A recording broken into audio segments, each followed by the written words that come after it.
Hey, good morning. This is Jan from Log Cabin Leather here for another edition of Workshop Wednesday. This month is all about jewelry making, so today I'm taking you into my workshop to show you how I got my start making the jewelry. So I'm going to talk about that now.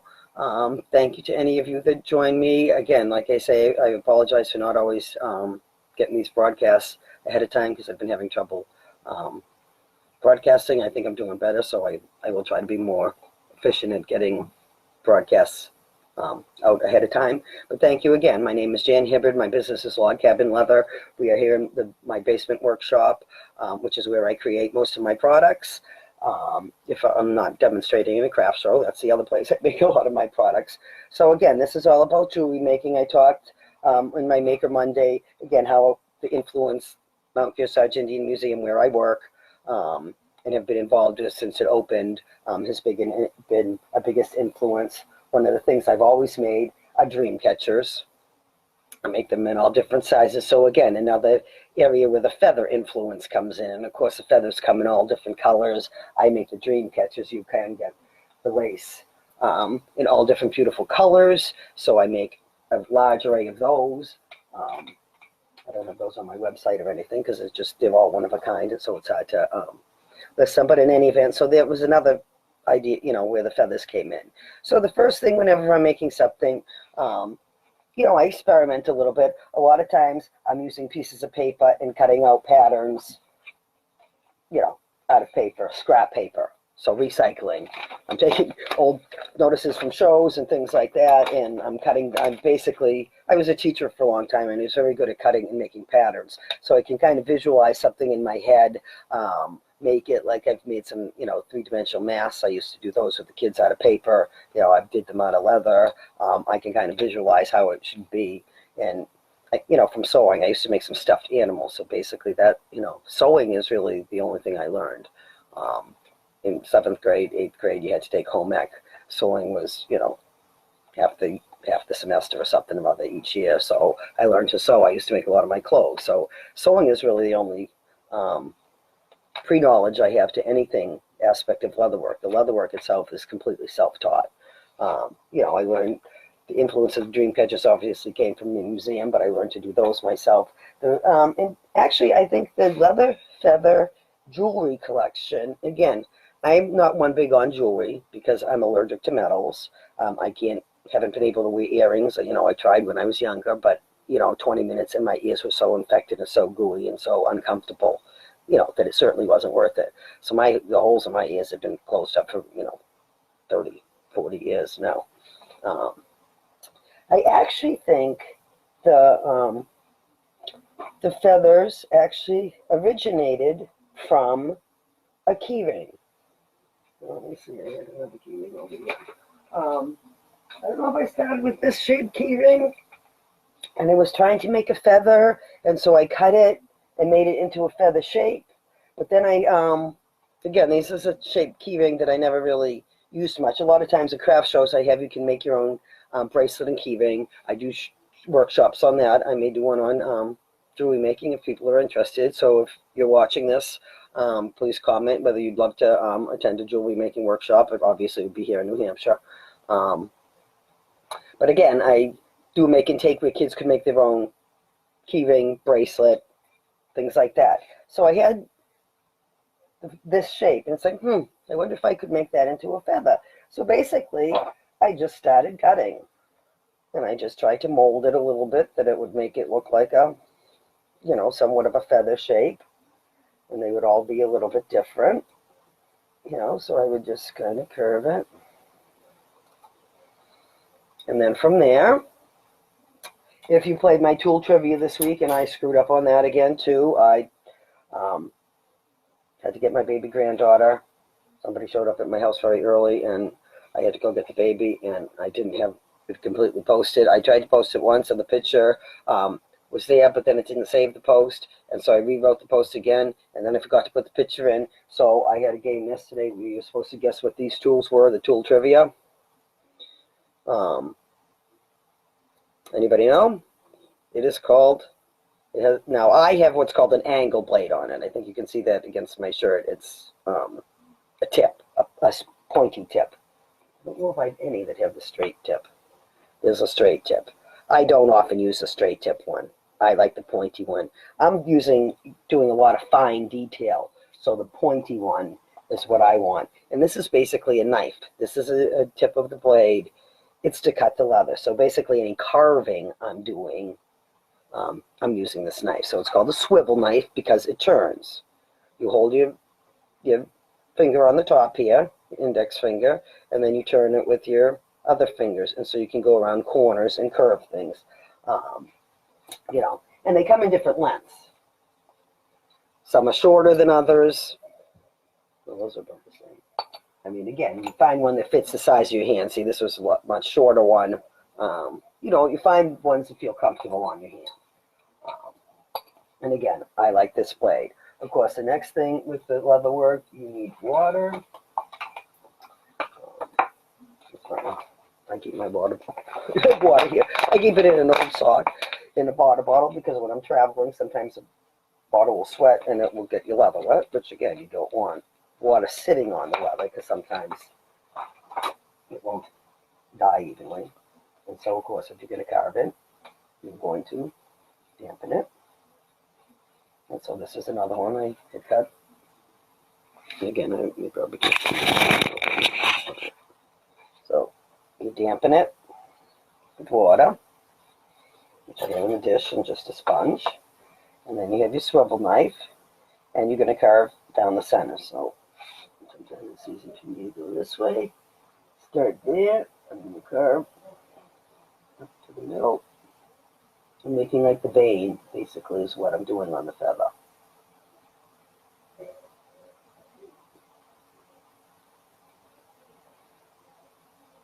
And so now I have the line down the middle.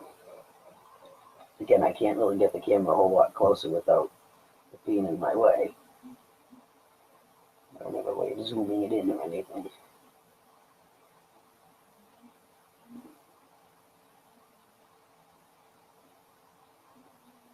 And so you get your lines on there. And then the next thing you do, and again, you do this when it's wet too, is the another tool. Again, it's not quite wet enough. Called a bevel. Now, I showed a different kind of bevel last week. This is kind of beveler. And again, a lighter weight hammer when I'm doing the tooling. Sorry, I can't show my head and shoulders at the same time. When I'm doing the tooling, I use a big heavy hammer, you know, like the stamped belts, because you want it to be heavy, you want the impressions to go in deep. But when you're doing something like this, you want a lighter hammer. So again, the hardest thing is holding the leather down sometimes, so it doesn't slide around. But basically, and the leather has to be a certain dampness for this to really work well, because the idea is I want to slide this tool along. Okay, I have to get it so I can hold it and see it. Again, I'm in the basement of my house, so the only light is lamps and things. Again, behind these big curtains is all storage of wood and extra building materials from the house. I left for my son and daughter-in-law to take to use on their house. And this basically, this is another station in my workshop. I have several stations. This is where I do all my painting, which I'll talk a little bit about in a minute. It's not going to be part of this demo. All right, so now you've got the vein. And now what I've done is made it somewhat dimensional. It sticks out. It has a texture to it now. You can feel it. It sticks out from the rest of the thing. So now the thing is you need to make the veins in it. So I'm going to show that too. But actually, let me go back a little bit so you can see my face again. As far as these, when I cut these out, and this is how I kind of got started on the jewelry. When I cut these out, I had these little scraps left over. It's like, that would make a nice little earring. So I started with the scraps, and that's what I played around with the scraps. Then I found out again, this leather really is too thick. I've talked about that in a lot of my demonstrations and things that I've done. There's different thicknesses of leather. Now again, all my pieces that I cut now are cut by hand. The exception to that for me is the key rings. And again, I do a lot of make and take workshops, so I buy those in bulk, and so I have them available. I started buying this shape specifically to make the feathers. But again, that's a heavier leather. The bracelets were part of this collection. And again, I'll talk about the painting of those at another time. But again, this is a little heavier leather for a cuff bracelet. So that's a heavier leather. The barrettes, the clips, or the sticks are a medium weight. So there's different thicknesses of leather. The jewelry is actually the thinnest weight. So, a lot of people say to me, oh, you must use all your scraps to make the jewelry. That's great because it's little pieces. But it really, the leather I make the jewelry out of now is the 2-3 ounce leather. It is the thinnest leather I have. It is bought specifically for the jewelry because really, to carve detail like an animal scene and the things like I do on the book covers, it's too thin. You can't get the depth of the carving because the leather doesn't have the depth. But for the earrings and stuff, it's perfect. I carve, so this is an earring now. Carve that line, do the same thing, bevel it. Again, the smaller it is, the harder it is to do. So the little tiny, tiny earrings, get harder to do. So that part's done. The next part, and again, I'm going to show you just on the keyring because it is bigger. So again, here's some of the keyrings. Beautiful colors. A lot of times when you order something, you get one of these as a free gift. And again, so I started making sets of all sorts of things that match. These are all based on real birds from all over the world. But again, I was looking for colors. So basically, when I decided to set out to do this collection, it's inspired by birds. These are feathers. So birds, again, Native American regalia and things from the powwows, the beautiful colors and stuff. I talked about that, how all the beautiful bright colors. So maybe that's where part of it came from. Also, is the bright colors. And that sort of thing. But then, again, first thing I have to do is make patterns. So I started cutting out all different shapes, looking at different shapes of feathers. So some feathers, are curved. Some bird feathers have more of a curve to them. And again, they have different kinds of feathers on their body. So in different places, they have different feathers. So I, started making different shapes. Some pointy, some round.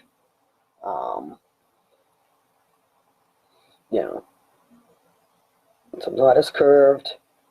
So I started making them all different sizes.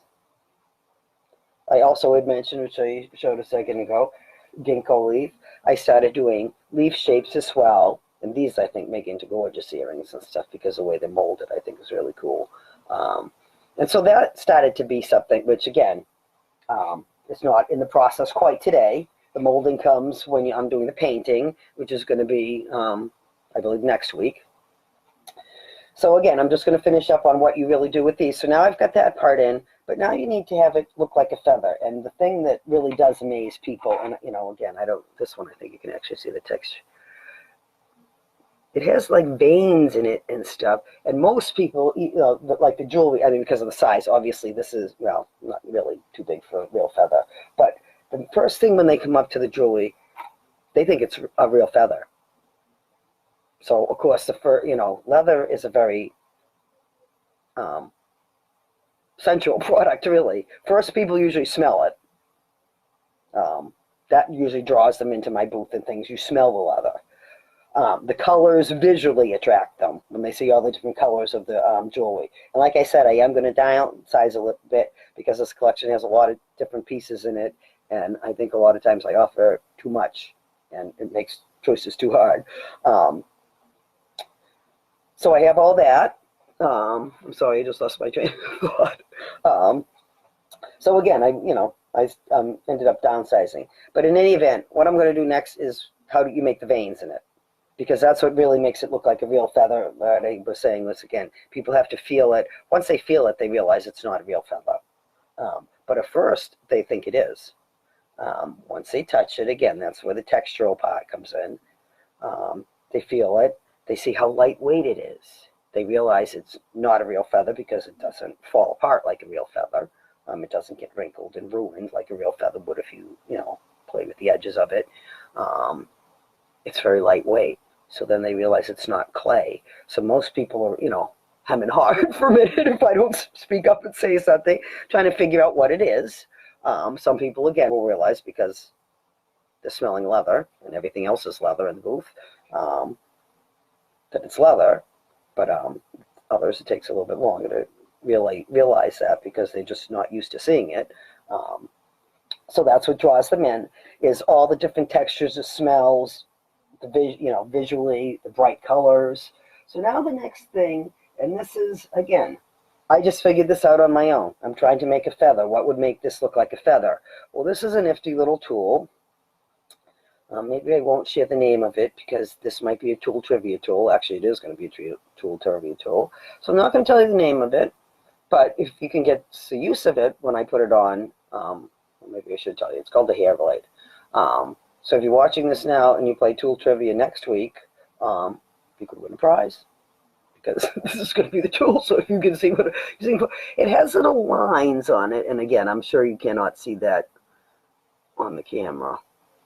It's got little lines in here. I think I have a photograph, again, that I'll be post for the tool trivia next week that will show this, and you can see the veins. And basically, it's called a hair blade. So what do you think it's used for? It's used to make the hair on an animal. So if I was covering a bear scene, a mammal has fur, so this is to scrape into the animal to make the fur on it. So that's what it is originally for. But it also works great on the feathers. And I don't know if here. And again, I shouldn't be doing it on this surface because I don't want this blade to go off and hit this because it's going to dull it. So usually, if you notice over here, I have a cutting board. And really, this is where I should be doing it because then I can just go like this right off the edge and it's not going to hurt. But in any event, I'm making the veins on the leaf. Let's see, I need to give a little more pressure there so it's not, but that's making, again on the camera here, it really isn't showing up all that great. Yeah, you can see the veins. So that's what really makes it look like a feather. Then the next step after that, let me just finish this over here so I can.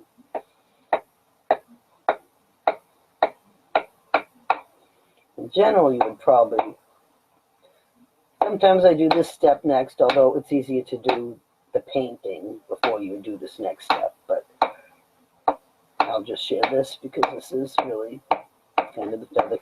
So that's basically the feather. Now it's got all the lines on it both ways, but now to make it look like it needs a little more shape to it.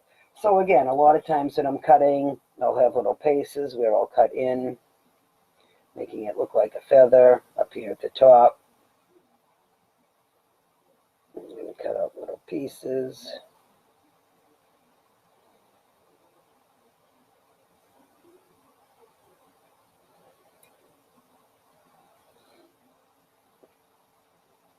I'm going to shape it. Now, a lot of times what I do with these is to get the color, so you get a nice color on the back of the piece too. Sorry, guys, again. So you get a nice color on the back of the piece. I actually dip it in a dye. Again, now this is nice eco-friendly leather. I try to dip it in a water-based dye. And then basically, again, when it's a little wet, and this isn't even that wet, you mold it. So I usually make different aspects of the feather, or again, maybe you want this one to stick out back that way. And you basically squeeze and you shape it. So you can make these pieces go whatever way you want. Try to make it look like it's a little mussed up. And then when people look at it, I think it's a real feather. And then of course the next step, again, sometimes I paint it first, because if for something as little as the earring, when it's molded like that, something this size, or here's one that's kind of molded, it's hard to paint it when you have it real, curved. Or this doesn't have the vein down it yet. Hard to carve that in there when I've got the edges curved and stuff already. And see, that's a thicker piece of leather. Originally, again, I said they were coming from the key rings. The key ring is kind of thick. Again, it's a lot heavier leather. So this was really a little bit too heavy. I think that's exactly what that is, a piece left over. It's really too heavy. It's too thick. It doesn't need to be that thick. I mean, leather is pretty rugged to begin with. The thinner leather is far more moldable. I think works better for the earrings. So again, I really started with the key ring. They're all done the same way, that same whole process of cutting and beveling the vein, doing the hair on it, molding it, painting it. Again, that's another aspect I'm going to talk next week. And then see, after that I started expanding. I think I started the key rings, and then from the little scraps, it's like earrings would be kind of nice. So then I started doing earrings. And again, I don't actually have a finished pair of earrings right here in front of me. I just put it away. Trying to keep because I'm working here, I'm actually painting the process of painting my new collection that will be coming out the end of this month. So I'm working on that over here. So I have paint some things over here, and this is also, again, this is my stamping and carving area. It's also my painting area. I used to do my painting upstairs in my log cabin because it's got beautiful southwesterly exposure. I mean, if you look at my logo, the whole, that's my front of my house. So beautiful natural light, which is of course far better to paint with, but it was also a nice wooden slab bar top, which we never had finished because my husband didn't know how to do it. And again, chemicals and stuff are not good for him to breathe. But my wonderful son-in-law did it for us for a Christmas gift last year, which is made, it's gorgeous, has that clear, thick coating on it and stuff on the table. But now, of course, I don't want to paint there because I get a lot of paint on the table, things like that, where, I don't want to do that on the bar anymore.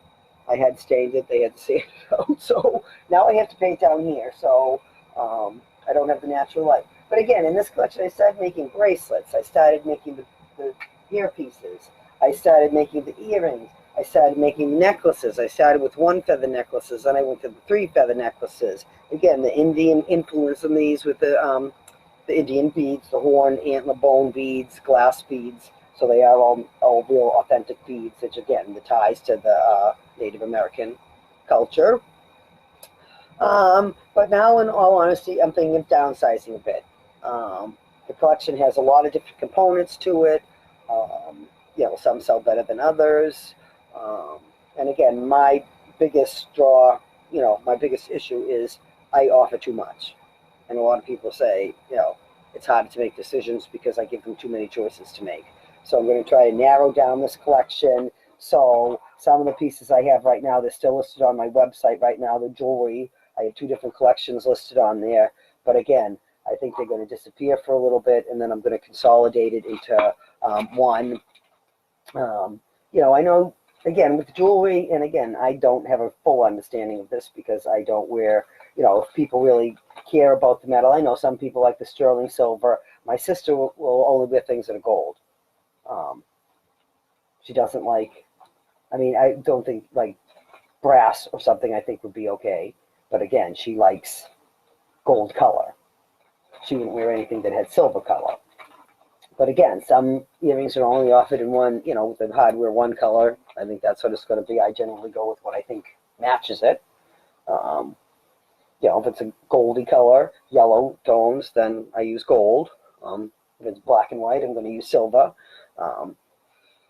So I may be limiting that, or I may have a separate collection that has the 14-karat gold ear wires and another collection that has the sterling silver and things like that. But I'm going to kind of break it down a little bit, I think, to make it easier. If anybody has any thoughts on that, please let me know. Again, customer input is where most of my ideas come from.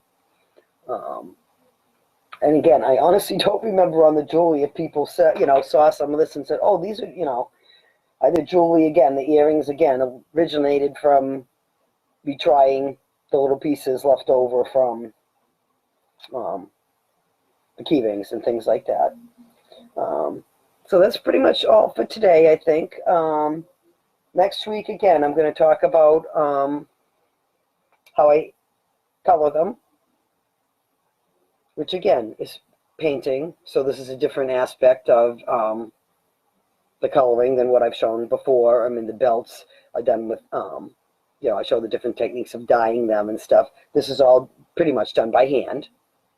Again, I do dip them in a dye to get the full color, and see, that's why you cut it first, to make sure all these inner edges, because at first that was an issue I had. I was painting them all by hand, and to get all these nooks and crannies and all these corners to get the paint into all those places is very hard to do.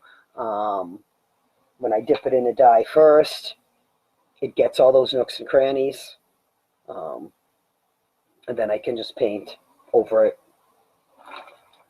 once it dries, things like that. So thank you very much, any of you that have joined me today. I will talk more about the jewelry again later on.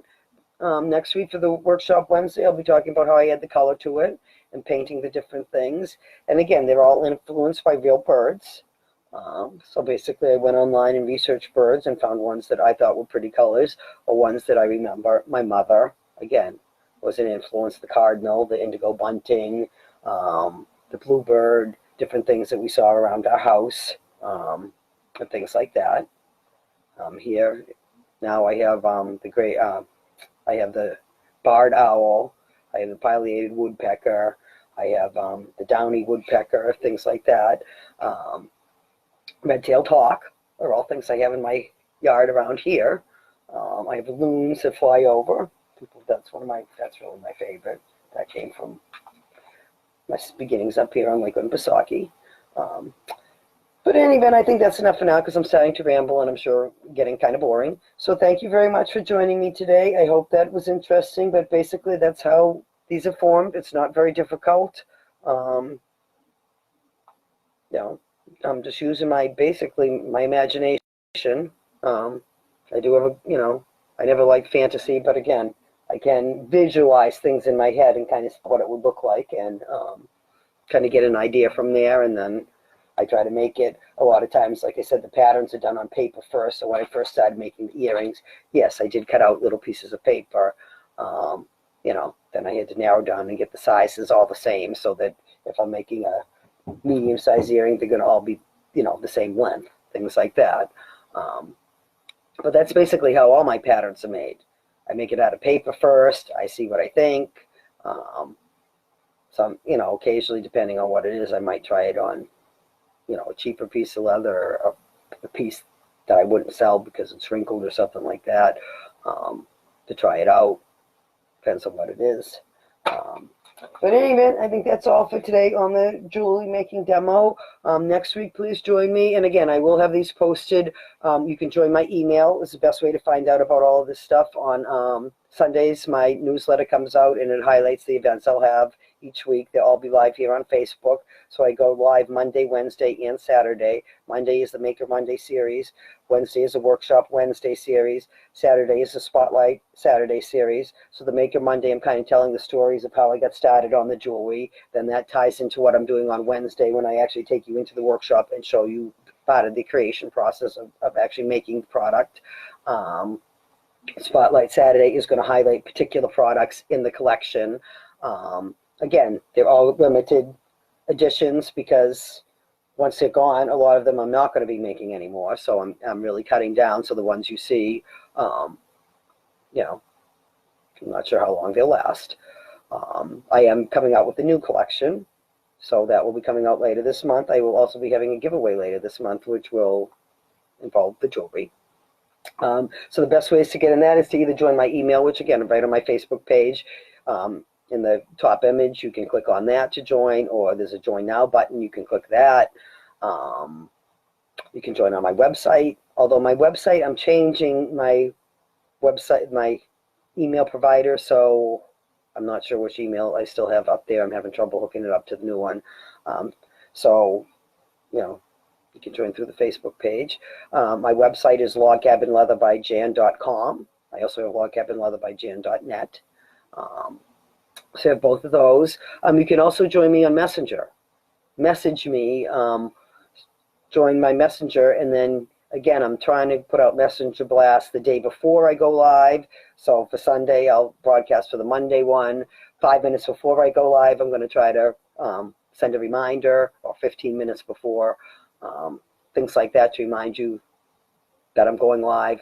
I'm still trying to work on the time to make these, so I would love people to comment on what time of day they think they're best. I think next week I'm going to try some evening ones. I've been doing ones during the day, you know, in the morning. I'm not getting as much engagement as I was. Part of that is probably because I'm not getting the times posted accurately.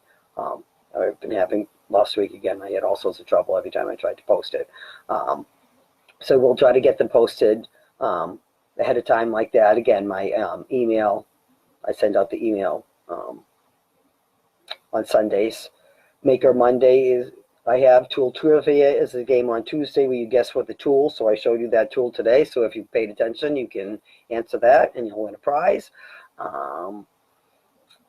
Wednesday is a workshop Wednesday. Thursday, I have my blog come out, which kind of highlights all the things I talked about the previous week and what's coming up the next week a little bit. And then Flashback Friday, where I show old products that I've made and what influenced them. And then Spotlight Saturday. And then we start the whole series again the next week. So thank you very much, everybody, for joining me. I hope you're finding these interesting. I'm tending to be a little long-winded here at times, more than I need to be, I think. So I apologize for that. Maybe I'll cut some of this out when I edit it. But thank you for now for joining me. Again, please join me for Saturday at 10:30 for the Spotlight Saturday, where I'll highlight particular sets and talk about how you can order them and things like that. Thank you very much for now. Enjoy the rest of your day. Thanks for joining me. Have a good day. Bye.